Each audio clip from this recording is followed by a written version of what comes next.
নবী সাল্লাল্লাহু আলাইহি সাল্লাম এক সাহাবীকে বলছেন, হযরত উসাইদ ইবনে হুযায়র রাদিয়াল্লাহু তাআলা আনহু, ওনাকে বলছেন নবীজি, ওয়ালাউ ক্বারা'তা লা আসবাহতা ইয়ারাহান নাস।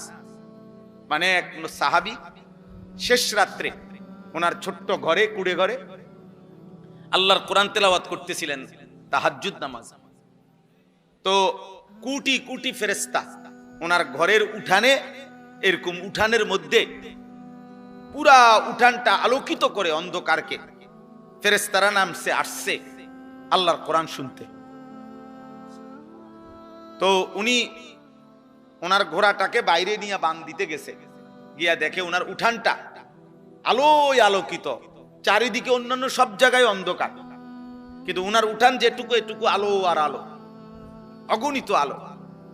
সকালবেলা তিনি নবীজির কাছে বলছে, ইয়া রাসূলুল্লাহ, গভীর রাতে আমি আল্লাহর কোরআন পড়তেছিলাম, তো এরই মধ্যে আমার ঘোড়াটা নড়াচড়া করছিল, আমি এই জন্য ঘোড়াটা তেলাওয়াত বন্ধ করে বাইরে ঘোড়াটা বান দিয়ে আসতে গেছি। বাইরে বান্ধে আসতে ঘর থেকে দেখি আমার উঠানটা আলোয় আলোয় ভরপুর অবস্থায় ছিল। এই তখন নবীজি কথাটা বলছে, ওয়ালাউ ক্বারা'তা লা আসবাহতা ইয়ারাহান নাস। হায় সাহাবী, কি করলা, তুমি থামলা কেন?